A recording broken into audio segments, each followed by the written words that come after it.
ici, je suis en compagnie de David Exchazer. Bonjour. David, bonjour. Alors David, vous êtes membre de l'association Boa Vista, association qui a pour objectif de contribuer à améliorer comment dirais-je, alors pas seulement le bilan carbone, mais en tout cas la durabilité de l'IT. Et ce qui est la particularité, c'est que vous travaillez sur les problématiques de mesure et d'outillage, et le tout, évidemment, ce qui fait, pour la raison pour laquelle vous êtes ici, en open source, et avec notamment, je dévoile tout, une forte implication des développeurs. Une fois que j'ai dit ça, est-ce qu'on peut être... c'est ça en fait. On part du constat que le numérique, ça a un fort impact, c'est un secteur qui a un fort impact et qui est en constante augmentation, en forte augmentation. Les usages augmentent, donc forcément... Exactement. Et donc du coup, il y a toute l'infrastructure et toute la matérialité qui doit suivre. Face à ce constat, nous, on a pris un des angles de la durabilité du numérique responsable. Il y en a d'autres, mais un des angles qui est celui de l'évaluation et de l'objectivation des impacts du numérique.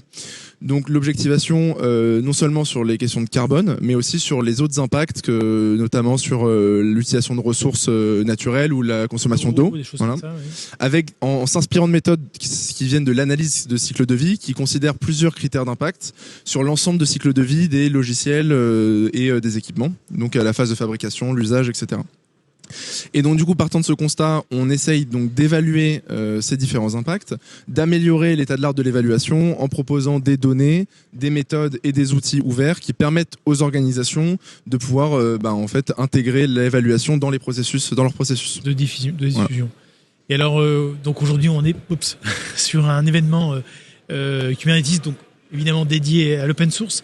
Bon, ce qui est intéressant, c'est que vos outils, vos données sont open source, si je puis me permettre le néologisme. Exactement. Alors c'est vraiment une des valeurs fondamentales qui est la transparence et l'ouverture. On a plusieurs raisons en fait de faire ça. Il y a des raisons pratiques qui en fait aujourd'hui il y a une urgence climatique et l'open source c'est un moyen pour avancer vite ensemble dans la même direction.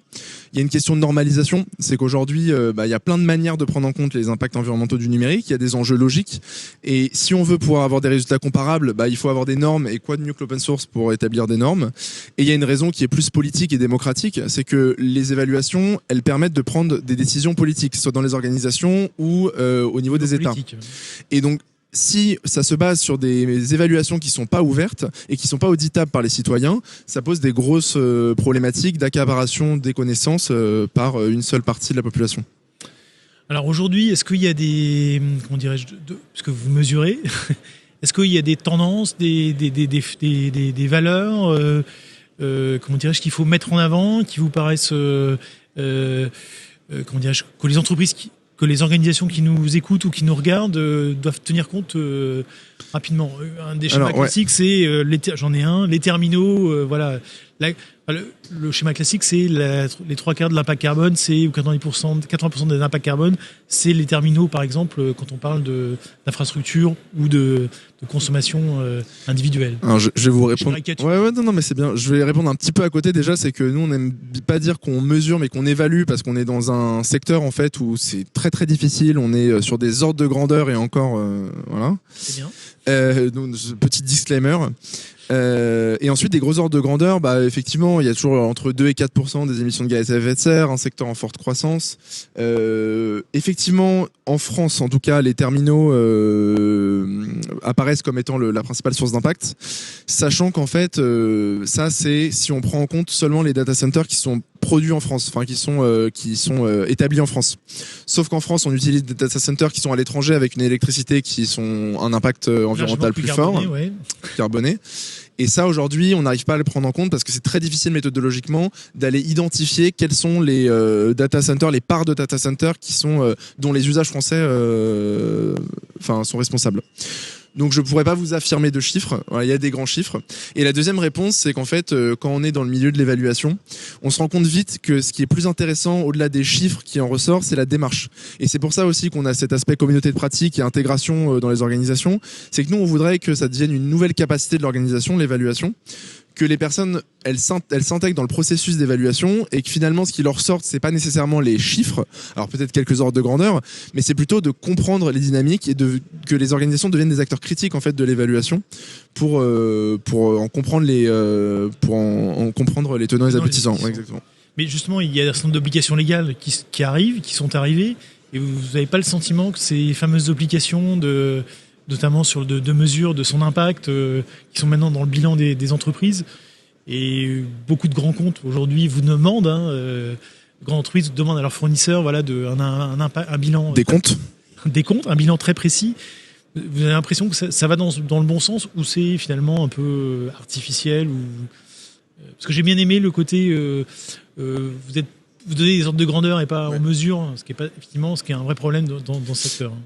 Alors moi, je pense que ça va dans le bon sens, notamment parce que on voit ce que fait notamment l'ADEME, l'ARCEP, un petit peu l'ARCOM également sur justement le suivi de ces règles légales qui arrivent à être mises en application en mettant en place des normes.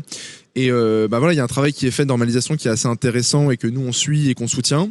Le problème, c'est qu'on arrive dans l'opérationnalisation, c'est difficile. En fait, c'est difficile de respecter les normes parce qu'on n'a pas les données de manière ouverte, on n'a pas les outils. Donc les fournisseurs ne jouent pas le jeu, c'est ça que vous êtes en train de dire? Non, je parle même du point de vue des fournisseurs. C'est que même si le fournisseur veut montrer patte blanche, c'est difficile en fait d'appliquer les normes.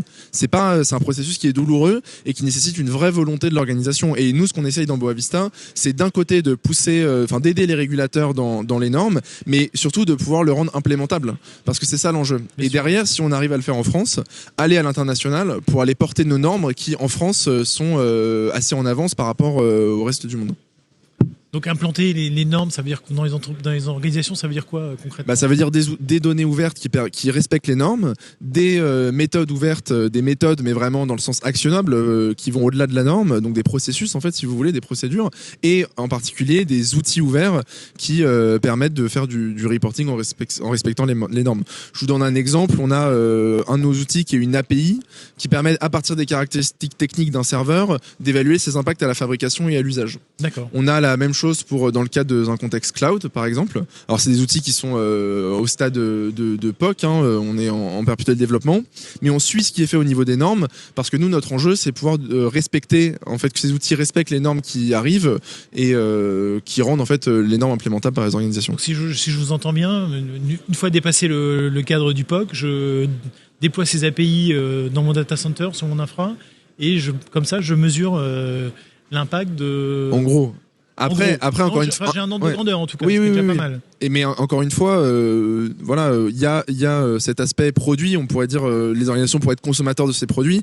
Nous, ce qu'on aimerait, c'est qu'elles soient consommateurs, qu'elles soient contributrices. C'est que nous, on produit des communs.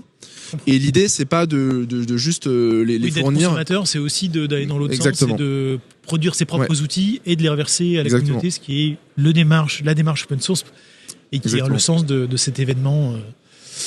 Mais écoutez, merci d'être avec nous, de nous avoir expliqué cette démarche pour le moins originale et encore une fois dans l'esprit de la communauté. À très bientôt, j'espère. À bientôt, merci.